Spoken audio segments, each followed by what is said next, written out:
Alrighty, let's continue with our reading of the collected poems of Lord Alfred Douglas. Sonnet on the Sonnet. To see the moment holds a magical, to find some cloistered place, some hermitage for free devices, some deliberate cage, wherein to keep wild thoughts like birds in thrall, to eat sweet honey and to taste black gall, to fight with form, to wrestle and to rage, till at last upon the conquered page the shadows of created beauty fall.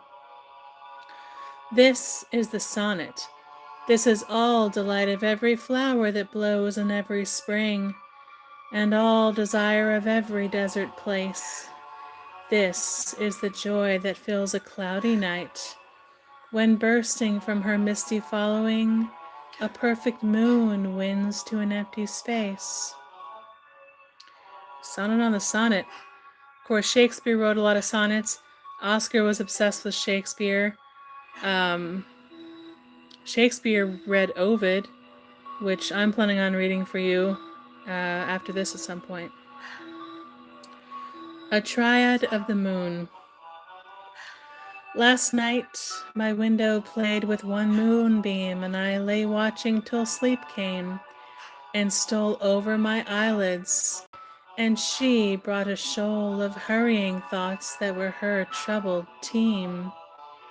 And in the weary ending of a dream I found this word upon a candid scroll: the nightingale is like a poet's soul. She finds fierce pain in miseries that seem. Ah me, methought that she should so devise, to seek for pain and sing such doleful bars, that the wood aches and simple flowers cry, and sea green tears drench mortal lovers' eyes. She that is made the lure of those young stars that hang like golden spiders in the sky, that she should so devise to find such lore of sighful song and piteous solemnity, while joy runs on through summer greenery and all delight is like an open door. Must then her liquid notes for evermore repeat the color of sad things, and be distilled like cassia drops of agony from the slow anguish of a heart's bruised core? Nay, she weeps not because she knows sad songs, but sings because she weeps. For wilful food of her sad singing, she will still decoy the sweetness that to happy things belongs. All night with artful woe she holds the wood, and all the summer day with natural joy. My soul is like a silent nightingale devising sorrow in a summer night. Closed eyes in blazing noon put out the light, and hell lies in the thickness of a veil. In every voiceless moment sleeps a wail, and all the lonely darknesses are bright, and every dawning of the day is white with shapes of sorrow fugitive and frail. My soul is like a flower whose honey bees are pains that sting and suck the sweet sun told. My soul is like an instrument of strings. I must stretch these to capture harmonies and to find songs like buried dust of gold. Delve with the nightingale for sorrowful things. I have to say I like that. And I'm not sure if some of his topic matters are more interesting to me, or if sometimes Oscar is like more polite than Bosie is, but also most of Oscar's poetry was written when he was much younger, whereas I think Bosie just wrote poetry and he didn't. Well, that's not true. He also wrote letters and things, but yeah, I don't know. I thought that was interesting. Okay, proem. for the 3rd edition of The City of the Soul. How have we fared, my soul, across the days, through what green valleys confident and fleet, along what paths of flint with how tired feet? Anon we knew the terror that dismays at noonday, and when night made dark the ways, we bought delight and found remembrance sweet. Though in our ears we heard the wide wings beat, ever we kept dumb mouths to prayer and praise. Yet never lost or spurned or cast aside, and never sundered from the love of God, through how so wayward intricate deceits lured, by what shining toys our charmed feet trod. On the swift winds we saw red angels rise, and strayed into the moon-made silver streets. Dedication to Sonnets, 1909. And this is well after Oscar passed away. Oscar passed away in 1900, so Oscar's been dead for 9 years at this point. What shall I say? What word, what cry recall, what god invoke, what star, what amulet, to make a sonnet pay a homeless debt, a hopeless debt, or bind a winged heart with a magical? Weak words are vainer than no words at all. The barrier of flesh divides us yet. Your spirit, like a bird caught in a net, beats ever an impenetrable wall.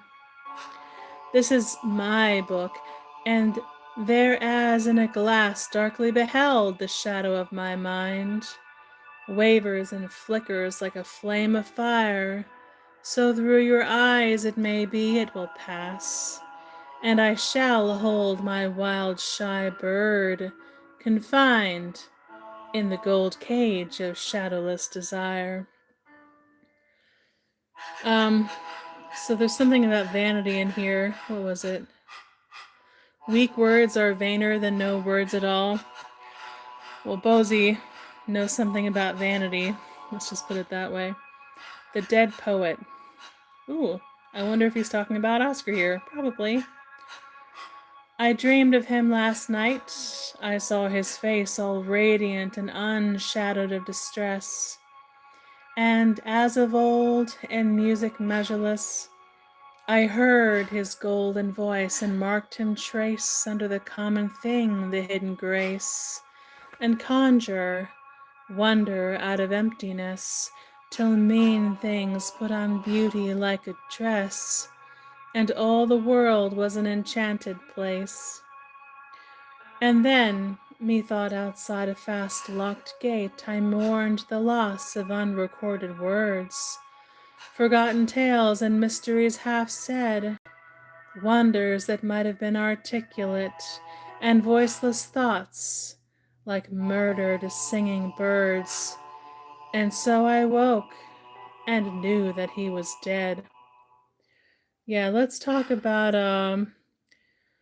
what was it? The loss of unrecorded words. Could that have been his copy of De Profundis, which he apparently burned and never even read? And then there was another copy made, and that was put under like lock and key until everyone mentioned that it died. And Bosie tried to get access to De Profundis, and they wouldn't let him see it. So he had to go the rest of his life like wondering what was in that letter. Anyway, Di Samara Valde. Ah me, the day when I am dead, and all of me that was immaculate given to darkness lies in shame or state. Surely my soul shall come to that last bed and weep for all the whiteness that was red, standing beside the ravished ivory gate when the pale dwelling place is desolate, and all the golden rooms untenanted. For in the smoke of that last holocaust, when to the regions of unsounded air, that which is deathless still aspires and tends, whither my helpless soul shall we be tossed? To what disaster of malign despair, O terror of unfathomable ends? To a silent poet. Where are the eagle wings that lifted thee above the ken of mortal hopes and fears? And was it thou who in serener years framed magic words with such sweet symmetry? Didst thou compel the sun, the stars, the sea, harness the golden horses of the spheres, and make the winds of God thy charioteers along the roads of immortality? Art thou dead then? Nay, leave the folded scroll. Let us keep quiet lips and patient hands, not as sheer children use, who would unclose the petals of young flowers, but paying toll at that high gate where time, grave gardener, stands waiting the ripe fulfillment of the rose. I wonder how much he studied Oscar's poetry, because it seems like he does a lot of the same rhyme schemes, and like in this way, he's almost kind of carrying the torch, you know? The traitor. Cast out, my soul, the broken covenant. Forget the pitiable masquerade, and that ignoble part ignobly played. Let us take shame that such a mummer's rant of noble things could pierce the adamant of pride we ever were arrayed, and being with a kiss once more betrayed. Let not our tears honor that sycophant. Let him on graves of buried loyalty rise, as he may to his desired goal. Jail. I and God speed him here. I grudge him not, and when all men shall sing his praise to me, I'll not gainsay. But I shall know his soul lies in the bosom of Iscariot. Beauty and the Hunter. Where lurks the shining quarry, swift and shy, immune, elusive, unsubstantial? In what dim forest of the soul, where call no birds and no beasts creep? The hunter's cry wounds the deep darkness, and the low winds sigh through avenues of trees whose faint leaves fall down to the velvet ground, and like a pall the violet shadows cover all the sky. With what gold nets, what silver-pointed spears may we surprise her? What slim flutes inspire with breath of what serene enchanted air? Wash we our starward gazing eyes with tears, till on their pools, drawn by our white desire, she bend and look, and leave her image there. Rewards. From the beginning, when was aught but stones for English prophets? Starved not Chatterton? Was Keats' Bay crowned? Was Shelley smiled upon? Marlowe died timely. Well for him, his groans on stake or rack else had outmoaned the moans of his own Edward, and that light that shone, that voice, that trumpet, that white-throated swan, when he found he prays save for his honored bones. Honor enough for bones, but for live flesh, cold-eyed mistrust, and ever watchful fear mingled with homage-giving grudgingly from cautious mouths, and all the while a mesh to snare the singing bird, to trap the deer, and bind the feet of immortality. Wow, yeah, that resonates. That is all about, artists not being recognized during their lifetime, starving, dying early, or if they are recognized, it's not the same as after they die and they're out of the way and you can say all kinds of great things about them because you don't have to do anything for them. That's amazing. Also, I want to say he does use the word moan a lot. I noticed that's appearing in several poems. Oscar liked to use the word fling. He infamously, all of his characters flung themselves and flung stuff everywhere. And apparently in Bosie, it's all about moaning. Silence. This is a deep hell. To be expressionless.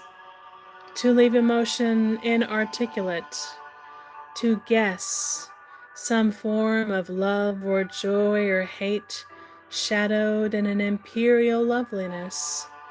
Behind the hurrying thoughts that crowd and press to track and follow, to lie down to wait, and at the last before some fearful gate to stand eluded and companionless. Oh, if proud summer's high magnificence and all the garnered honey of sweet days and sweets of sweeter nights cannot prevail against this spell of tongue-tied impotence, how shall we sing, my soul, when skies are pale and winter suns shed melancholy rays? The Green River. I know a green grass path that leaves the field, and like a running river winds along to a leafy wood, where is no throng of birds at noonday, and no soft throats yield their music to the moon. The place is sealed and unclaimed sovereignty of voiceless song, and all the unravished silences belong to some sweet singer lost or unrevealed. So is my soul become a silent place. Oh, may I wake from this uneasy night to find a voice of music manifold. Let it be shape of sorrow with wan face, or love that swoons on sleep, or else delight that is as wide-eyed as a marigold. La Bouteille, from the French of Baudelaire. Fair am I, mortals, as a stone-carved dream, and all men wound themselves against my breast. The poet's last desire, the loveliness, the loveliest, voiceless, eternal as the world I seem in the blue air, strange sphinx, I brood supreme with heart of snow whiter than swan's white crest. No movement mars the plastic line. I rest with lips untaught to laugh or eyes to stream. Singers who see in tranced interludes my splendor set with all superb design, costume their days in toilful ecstasy. To these revealed the starry amplitudes of my great eyes, which make all things divine, are crystal mirrors of eternity. So there's been a few of these that say from the French of Baudelaire. Does that mean he's translating Baudelaire's poems into English? That kind of seems like what it is. He did translate Oscar Wilde's Salome from the French to English, so apparently he's translating Baudelaire and publishing it. Okay. Sois sage, ô ma douleur, from the French of Baudelaire. Peace. Be at peace, O thou my heaviness. Thou call'st for the evening, lo, 'tis here. This city wears a sombre atmosphere that brings repose to some distress. Now, while the heedless throng make haste to press where pleasure drives them, ruthless charioteer, to pluck the fruits of sick remorse and fear, come thou with me, and leave their fretfulness. See how they hang from heaven's high balconies, the old lost years in worn clothes garmented. And see regret with faintly smiling mouth. And while the dying sun sinks in the skies, hear how far off night walks with velvet tread, and her long robe trails all about the south. To Olive.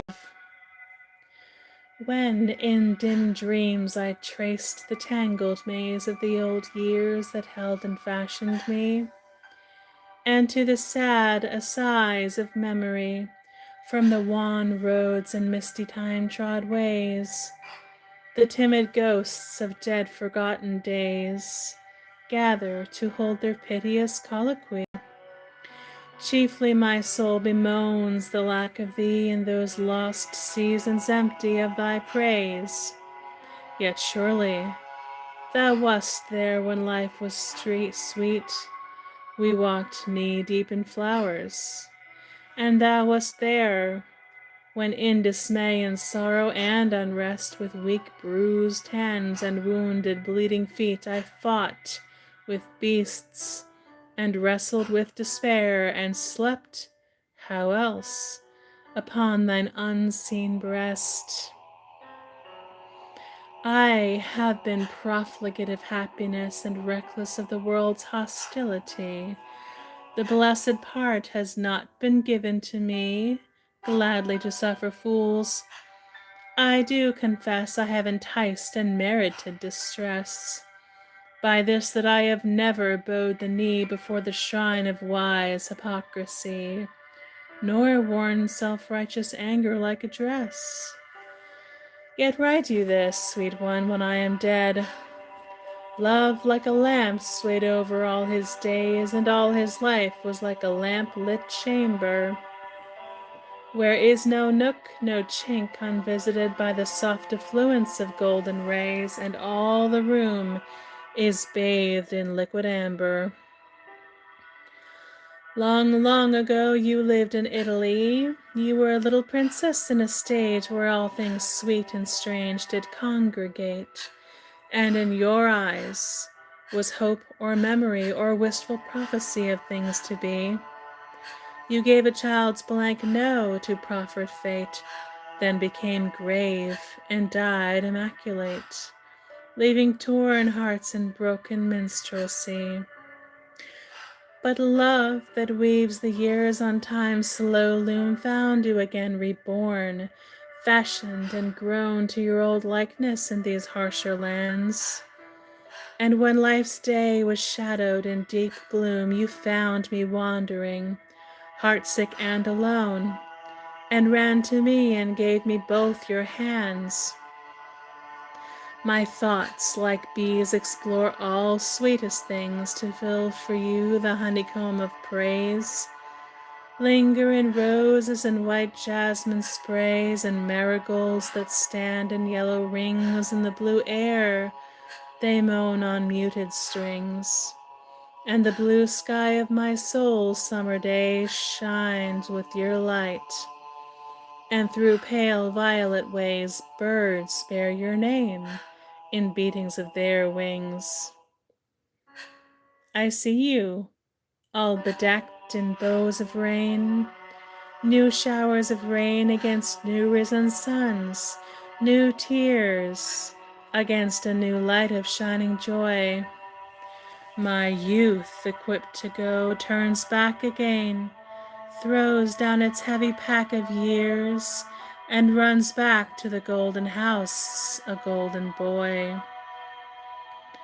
When we were pleasure's minions, you and I, when we mocked grief and held disaster cheap, and shepherded all joy like willing sheep that love their shepherd. When a passing sigh was all the cloud that flecked our April day, I floated on an unimagined deep. I loved you as a tired child loves sleep. I lived and laughed and loved, and knew not why. Now I have known the uttermost road of love. The years are very long, but love is longer. I love you so. I have no time to hate even those wolves without. The great winds move all their dark batteries to our fragile gate. The world is very strong, but love is stronger. When I am dead, you shall not doubt or fear, or wander nightly in the halls of gloom. The moon will shine in my empty room, and in the narrow garden flowers will peer, while you look through your window. Scarce a tear will drench your child's blue eyes, while on my tomb, where the red roses wake and break and bloom, the stars gaze down eternal and austere. And I, in the dark anteroom of death, will wait for you with ever outstretched hands, and ears strained for your little timid feet, and in the listening darkness, when your breath pants in distress, my arms will be like bands, and all my weakness like your winding sheet. Okay, apparently Bosie wrote Live, Laugh, Love. Did you catch that? Live, Laugh, Love is Bosie. Okay? That's hilarious. Forgetfulness. Alas, the time should war against distress and numb the sweet ache of remembered loss, and give for sorrow's gold the indifferent dross of calm regret or stark forgetfulness. I should have worn eternal mourning dress, and nailed my soul to some perennial cross, and made my thoughts like restless waves that toss on the wild seas in temperate wilderness. But lo, came life, and with its painted toys lured me to play again like any child. Oh, pardon me this weak inconstancy. May my soul die, if in all present joys lapped in forgetfulness or sense beguiled, yea, in my mirth, if I prefer not thee. Premonition. If love reveal himself to haggard eyes, compact of lust and curiosity, and turn a pallid face away from thee, to seek elsewhere a harlot's paradise, if faith be perjured, and if truth be lies, and thy great oak of life a rotten tree, where shall we hide, my soul? How shall we flee the eternal fire, the worm that never dies? O born to be rejected and denied, scorn of the years and sport of all the days, must the grey future still repeat the past? O thrice betrayed, and 7 times crucified, is there no issue from unhappy ways, no peace, no hope, no loving arms at last? The Witch. You cannot build again what you have broken. You cannot bind the words your lips have spoken. You broke the golden bowl and shattered it. You put away remembrance in a pit.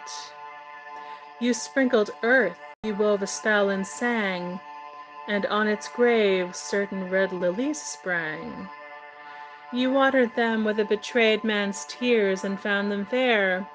God sent you sighs and fears. You bent them to your lust and made them be food for your hell-imagined ecstasy. You took remorse and strangled it by night and sank it in a well. You bound delight and brought it home. The cord that held it fast was the forgetfulness of kindness past. You took the price of him you had betrayed, and bought you toys, and decked yourself and played like any child. You were all soft and sweet. Your lovers watched your little dancing feet. With glowing eyes too lover blind to see, in your white hands clasped close the Judas fee. You took the price, and you have held it still, and now far off, You see heaven on a hill, and dream of peace and gates of pearl unlocked. Poor fool, be not deceived, God is not mocked. So, yeah, I mean, Oscar wrote about Greek gods and sometimes demons and some Gnostic themes, but he never wrote about a witch. So that's interesting that Bosie went there. Behold, your house is left unto you desolate. Alas, for love and truth and faith, stone dead, borne down by hate to death unnatural, stifled and poisoned. From the empty hall to the dismantled chamber, where the bed once held its breathing warmth, the soundless tread of sad ghosts goes by night. Timid and small, one creeps and glides. I saw her shadow fall behind me on the floor uncarpeted. Poor wistful semblance of too weak remorse, why have we met in your forsaken room, where the pale moon looks in on emptiness and holds a lamp to ruin? Fragile force, you come too late. My cold heart is a tomb, where love lies strangled in his wedding dress. The end of Illusion. And for thou wast a spirit too delicate to act her earthly and abhorred commands. Refusing her grand hests, she did confine thee into a cloven pine, within which rift imprisoned thou didst painfully remain a dozen years. The Tempest, Act 1, Scene 2. How wretchedly have I with tranced eyes chained galley slaves of hell-born sorcery, gazed on this world as through a shallow sea or glass of colored jewels. Who is wise that looks to find on earth a paradise? Or how shall the flame-cinctured spirit go free that's harnessed to a fleshly sovereignty, or gold-wired in a cage of woman's lies? You were all Juliet and Rosalind and Imogen to me. You snared my soul and would have molded it like pliant wax into the image of your lust. Your mind is like hell's furnace, full of burning coal. I know you now, Circe and Sycorax. Wasn't that interesting? It bears to mind the thing that Oscar talks about in Portrait of Picture of Mr. W.H., where apparently, supposedly, there was this woman who's trying to seduce the playwright's favorite actor. Anyway, canker blooms. But for their virtue only is their show. They live unwooed and unrespected fade. Shakespeare, Sonnet 54. Alas, that evil things should find this gift to be so housed and so caparisoned, so lapped in silk and so pavilioned in such sweet tents that we, who darkly lift our still illusioned eyes, know not to sift the soaring noble from the falsely fond, while virtue, like a needy vagabond with unadmired demeanor, makes rude shift. You were all fair without, not so within. I looked at you and loved you. Your bright shell was opal-hued, but not inhabited by honorable jewels. Like a sin you charmed my soul, but ere we came to hell, love died. Let now the dead entomb their dead. Of course, that was in iambic pentameter, Shakespeare's favorite meter. The unspeakable gentleman. You were a brute, and more than half a knave. Your mind was seamed with labyrinthine tracks, wherein walked crazy moods, bending their backs under grim loads. You were an open grave for gold and love. Always you were the slave of crooked thoughts, tortured upon the racks of mean mistrust. I made myself as wax to your fierce seal, I clutched an ebbing wave. Fool that I was, I loved you. Your harsh soul was sweet to me. I gave you with both hands love, service, honor, loyalty, and praise. I would have died for you. And like a mole you grubbed and burrowed till the shifting sands opened and swallowed up the dream-forged days. Well, that's unfortunate. Writing this about an Englishman? Well, it can't be Oscar. Oscar was Irish. Lighten our darkness. England, 1918. In the high places low, there is no light. The ugly dawn beats up forlorn morning gray. Dear Lord, but once before I pass away out of this hell into the starry night, where still my hopes are set in death's despite, let one great man be good. Let one pure ray shine through the gloom of this my earthly day, from one tall candle set upon a height. Judges and prelates, chancellors and kings, all have I known and suffered and endured, and some are quick and some are in their graves. I looked behind their masks and posturings and saw their souls too rotten to be cured, and knew them all for liars, rogues, and knaves. Well then. English Benedictines. Oh boy, here we go. Chaste poverty, obedience, cloistered peace, and all the trappings of pure holiness. Faces that smile and hands stretched out to bless, from prime to compline prayers that never cease, and flock of lambs with penance whitened fleece. Troops of fresh boys who pray and sing no less devoutly than young angels. These express your conquered flesh and sanctity's increase. But one child's soul bartered for worldly ease, while Judas' fingers pointed the broad road. One heart bereft, one house made desolate. But I tell you, trifles such as these, now light as air, shall be a fearful load, when with your monks you stand at heaven's locked gate. This almost seems like it's talking about priests and monks corrupting young boys. So, before his time, I guess. Honest showing of the Nativity.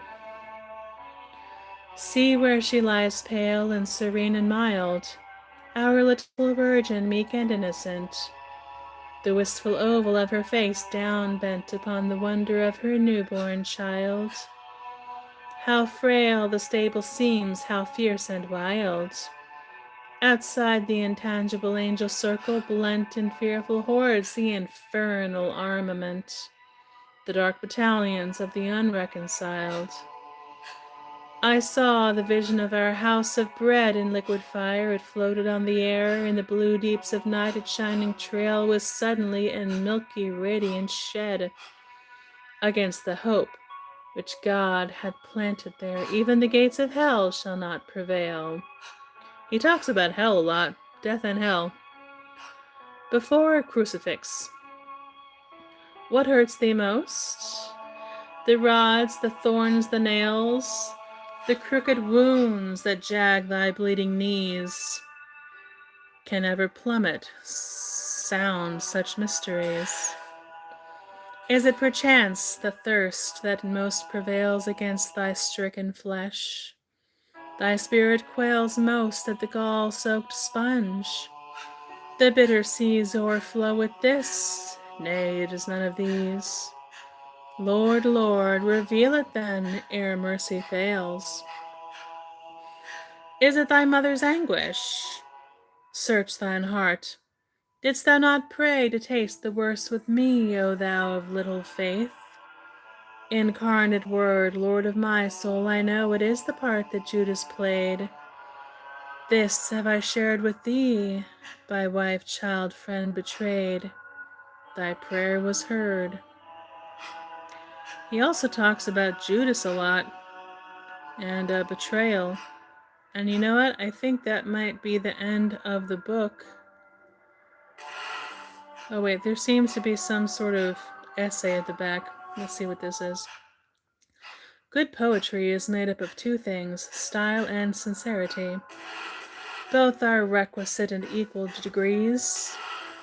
As against this proposition, we have two main heresies, which, roughly speaking, take in all the bad poetry which is being constantly held up to our admiration by our self-styled critics at the Morning Post and elsewhere. There is the art for art's sake heresy, which upholds style at the expense of sincerity, and there is what I shall denominate the anti-formal heresy, which, because its exponents cannot acquire or will not take the trouble to acquire the technique of poetry, claims that strict forms and rules in poetry are inimical to it and may and should be broken whenever it suits the poet to break them. The real poet repels both these heresies with equal force. The average alleged poet of today wobbles from one heresy to the other. Occasionally and by accident he may stumble into writing a good poem, and this accounts for the rare oasis of poetry which occasionally rewards the weary traveler through the arid desert of rhymed or unrhymed verse which spreads its dismal expanse all round us. Nowadays we have the phenomenon of enormous quantity of bad poets, writing interminable reams of indifferent verse. There is not a good poet among the lot, but from time to time one or other of them writes a good poem by accident. The result is that never before in the history of English literature has poetry sunk so low.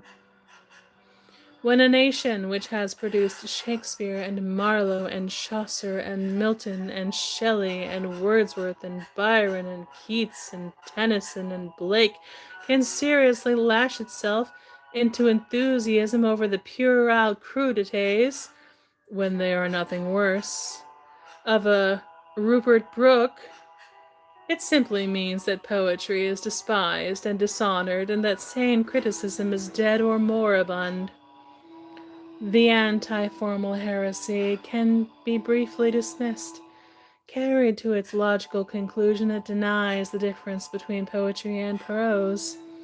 Its most extreme exponent was Walt Whitman, who wrote ejaculatory prose and chose to call it poetry. Walt Whitman has been faithfully dealt with by Swinburne, the last of the great poets in the succession of poets, so I need not waste space over him. The average poet, who is infected with the anti-formal heresy, does not carry it so far as Whitman.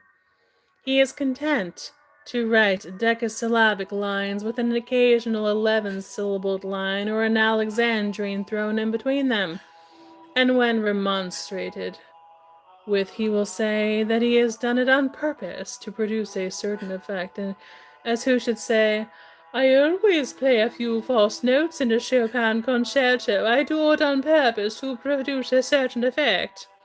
Or he will write a sonnet and break all the rules, or some of them, and will tell you that he did it on purpose and because he prefers it that way. The real truth being probably that either he did not know any better, or was gravelled for a rhyme, or is afflicted with a faulty ear for rhythm. The Irish school of poetry, which with Mr. Yeats at its head, is particularly infected with this anti-formal heresy. As for the art for art's sake heresy, its chief exponent was Oscar Wilde. Oh my gosh. And in the school of Wilde and his imitators and admirers, rampantly in the ascendant today among our poets and their critics, may safely be said to hold the field, though it is an undoubted fact that many of the victims of Wilde's fallacies in their literary line are quite unconscious of the source of their own convictions concerning the now generally accepted axioms of their art. Wilde's literary gospel can be summed up by saying that he preached all through his writings that in all art style is of more importance than sincerity. And this theory is simply another way of expressing the art for art's sake heresy. Style is the technique of the art of writing, the form into which the artist molds his ideas. Two persons may have exactly the same idea, and the words by which they respectively express that idea will necessarily fall into the mold of their style. To take a concrete example, the idea expressed by Wordsworth in the first 3 lines of his Sonnet on Westminster Bridge, badly expressed in prose, might be represented as follows. It is impossible to conceive of any earthly scene which would be more beautiful than this. A man who could fail to be impressed by such a majestic spectacle would indeed be dull and soulless. This is how Wordsworth puts the same idea. Earth hath not anything to show more fair. Dull would he be of soul who could pass by a sight so touching in its majesty. He takes the idea, which might occur to any ordinary man passing over Westminster Bridge on a fresh and beautiful morning, and transmutes it, by the alchemy of his style, into pure gold. Quite evidently and indisputably, then, if one wishes to write finely, either in prose or poetry, style is of the utmost importance. But after all, that is no more than to say that it takes a poet to write poetry. However sincere a man might be in feeling the beauty of the morning on Westminster Bridge, he could not turn his feeling into poetry unless he had mastered the technique of poetry. And surely it is equally certain that unless he sincerely felt the beauty, it would never even occur to him to write a poem about it at all. Further, unless a man is so sincere in his feelings of admiration for beauty as to live for a great part of his life under the impulse of such feelings, he would not and could not take the necessary pains to acquire such a difficult art as the art of poetry. When we say that a poet is born not made, we simply mean that certain persons have a natural, deep instinct about beauty not possessed by other people, which urges them, with an irresistible impulse, to strive to express what they feel by means of an extraordinarily difficult and complicated art, which can only be acquired by taking an enormous amount of trouble. Nobody, I imagine, really believes that a poet is born, in the sense that he suddenly finds himself in early youth fully equipped with all the power to express himself in a flawless verse without taking any trouble about it.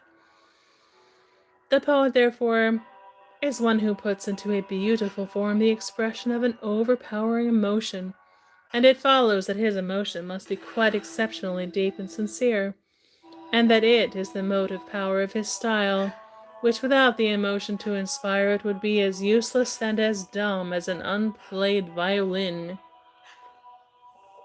To write poetry without sincerity is merely to play with words.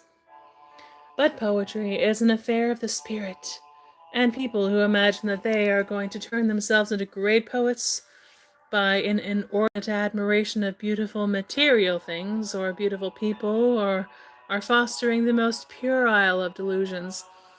It follows that when I talk of the preoccupation with beauty of being absolutely necessary to the poet, I mean spiritual beauty and nothing else. The reason of this is that ethical beauty is at the back of all beauty. Beautiful forms, beautiful sounds, beautiful colors, beautiful faces are simply the channels by which spiritual perfection is suggested to our spirit. And the resultant yearning, the desperate struggle upwards of the soul towards the supreme beauty, however dimly and darkly felt, is what produces all great art, whether in poetry or in music or in sculpture or in painting.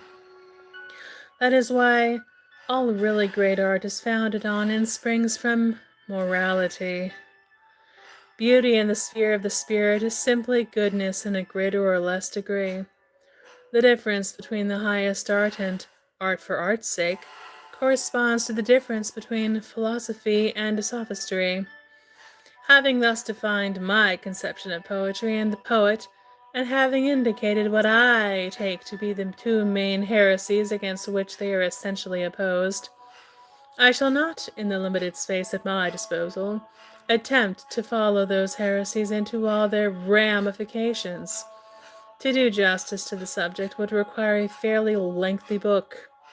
I shall confine myself to making a few remarks about the sonnet, because it has always been my favorite instrument of expression in poetry, and because I may safely say that no other English poet, with the exception of Rossetti, a master of form, but to my mind a distinctly infected with the art for art's sake heresy, has devoted so much laborious work to it. Incidentally, in passing, I will quote my own words and postulate that poets, except in penny novelettes, do not pour out words like inspired gramophones. All good poetry is written slowly and cautiously, with great effort and unspeakable groanings of the spirit. It is forged slowly and painfully, and link by link with sweat and blood and tears. The writing of a great poem leaves a poet exhausted. Persons who pour out words are rhetoricians and not poets at all. A recent writer on the English sonnet has taken as the main thesis of a valuable and, in spite of blunders and blemishes, a stimulating book, the theory that the sonnet is the cornerstone of English poetry, and that all the finest poets have been either fine sonneteers or unconscious workers in the sonnet movement, and that there is no poetry of the highest that does not in some sort distinguishably ally itself with sonnet poetry. I dissent altogether from these propositions. I think they are fantastic and not in any way borne out by the facts. So far from the sonnet being the cornerstone of English poetry, it would, I think, be very easy to prove that it has always been a somewhat forlorn exotic, and that very few of the great English poets have thoroughly understood it. However, as the author of the book to which I am referring has made his theory on the vehicle for a fine and spirited appreciation of poetry and the sonnet, and as his theory does not involve any fundamental heresy, I shall here further join issue with him, having said what I had to say on the matter in another place.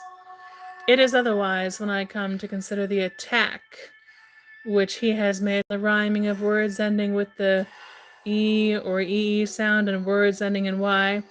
Such an attack is dangerous to poetry, and unless it is answered, in view of the fact that the writer of the book speaks with a certain amount of authority and is himself, though tainted with the anti-formal heresy, a not inconsiderable poet, it might have a very disastrous effect on those aspiring youths who may take him as an infallible guide. I am the more concerned to answer him, inasmuch as he has done me the honor of taking 14 rhymes out of my sonnets, published in 1909, and putting them in a pillory as examples of careless rhyming. It is to be remarked that he does not mention my name, and in discussing his charge against me, I am returning the compliment, if it be a compliment. I now quote what he says. A collection of 19 otherwise excellent sonnets published recently has the following rhymes: me, memory; colloquy, thee; hostility, me; knee, hypocrisy; Italy, memory; be, minstrelsy; loyalty, me; ecstasy; eternity, grudgingly; immorality, thee; symmetry, c; immortality; curiosity, thee; chiefly; inconstancy, thee. Thus is poetical indolence justified of her children, and thus is the writing of sonnets reduced to a species of kindergarten entertainment. Of course, we must still love and be thankful for those easy and inspired purveyors of easy and uninspired rhyming, but how much more closely we could have loved them, and how much more thankful could we have been for them if they had toiled a little as well as spun. I cannot do better in reply to this somewhat spiteful onslaught than to reproduce the appended extracts from a letter which I sent the gentleman in question as soon as I noticed the passage above quoted from his book. Shelley's Folly, Lewis, February 25th, 1918. Dear blank, cast your eye over the following rhymes taken from Shakespeare's sonnets. Die, memory, husbandry, posterity, legacy, free, usury, thee, posterity, these last two in the same sonnet. I, majesty, astronomy, quality, sky, memory, I, alchemy, poverty, injury, thee, melancholy, I, gravity, die, wantonly, eternity, posterity, liberty, injury, pride, jealousy, I, remedy, antiquity, iniquity, last two in the same sonnet. Fortify, memory, cry, jollity, authority, simplicity, last two in same sonnet. Impiety, society, memory, eternity, fly, majesty, I, history, die, dignity, idolatry, be, prophecies, I, flattery, alchemy, tyranny, uncertainty, canopy, eternity, lie, subtilities, constantly see, by remedy. I have left out the innumerable rhymes of thee, me, be, see, etc. The rhymes I have marked with an asterisk are bad rhymes because there is the same consonant sound in them.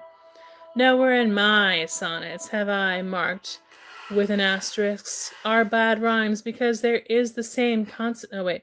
Nowhere in my sonnets have I used such rhymes.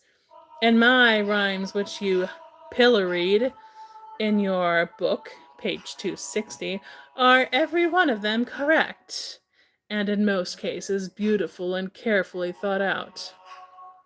Also, it is to be noted that I have written all my sonnets in the strictest Petrarchan form, which makes much greater demands on rhymes than the easy Shakespearean sonnet, which, since it avoids all the technical difficulties, is not really a sonnet at all. I have no time to wade through Wordsworth's sonnets, but the two best quoted in your book have by Maddie, a beautiful rhyme, and free tranquility, equally good. In short, what you try to impute to me as a blemish is an ornament. The truth is, of course, that rhymes of this character belong to the genius of the English language and form one of its greatest beauties.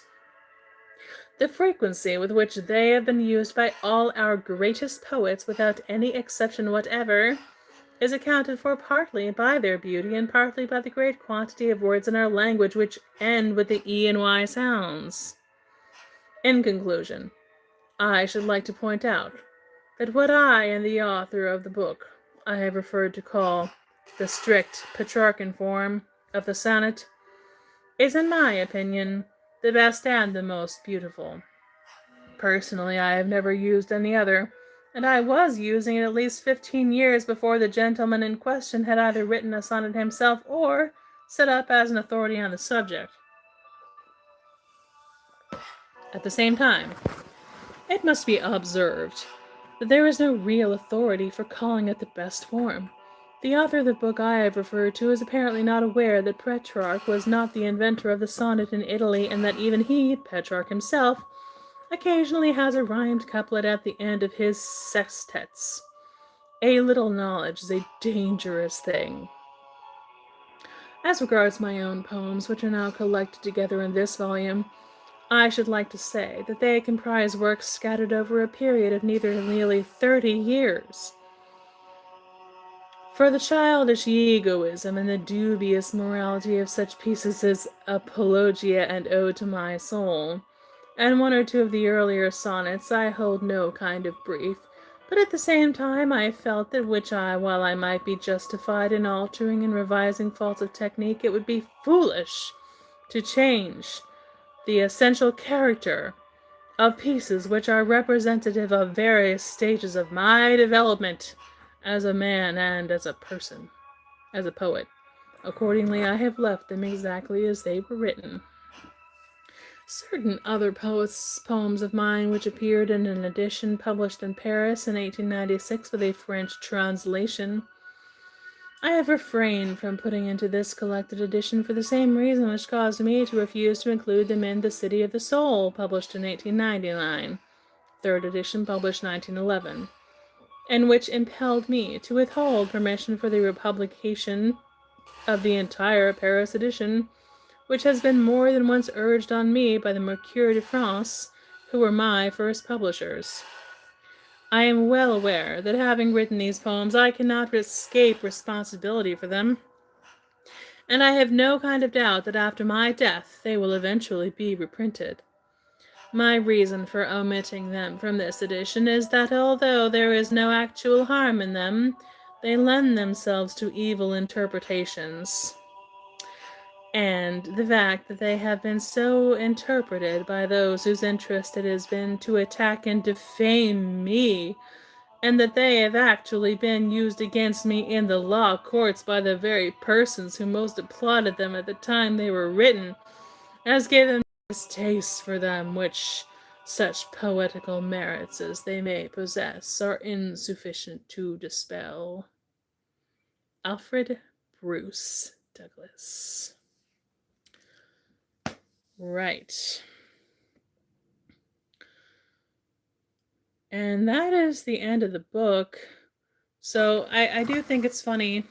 The book begins with his saying, these poems are in chronological order, so therefore the best ones are not at the beginning, whereas if the early ones aren't good, why would you publish them? And then he sort of answers that question in the end of in this little essay at the back, where he's saying, well, it shows my development as a man. Then the question becomes, well, is this collected book supposed to show good poetry, or is it supposed to show you as a man? Because it seems like he's really focusing on himself as a man rather than putting a collection together of like his best poetry. And as we've just seen, he has very singular ideas of what is good poetry and what is bad poetry. And true to form, he totally rips Oscar Wilde for being like the worst example of one of his heresies against poetry, and because he's saying that Oscar is like doing art for art's sake. I don't understand. I'm not sure what he means by that. Because Oscar's poetry, it had a lot of form to it. There were a lot of schemes that Bosie then reused. I don't know. But, I mean, and then to include this like long essay at the back of the book also blows my mind, because like it's so snarky, and it's on a book of poetry, and the poetry itself, the vast majority of it like wasn't snarky. So why would you add this aftertaste of snarkiness on a book of poetry, you know? So, well, that was an interesting read, I guess. And if I find any more of his stuff, maybe I'll read it to you. I don't know. But we are going to be looking at Ovid's Metamorphosis, the Shakespeare's Ovid, translated by I can't remember what the guy's name is, but it was in the 1500s. So, and the audiovisual production of Salome is still on its way. I'm working on the drawings. I'll get that out when I can. And this was a long video. Please check the description. Thank you for letting me read to you. Please check the description for where to buy my art, and my channel page for where to send me a one-time donation, and I'll see you later.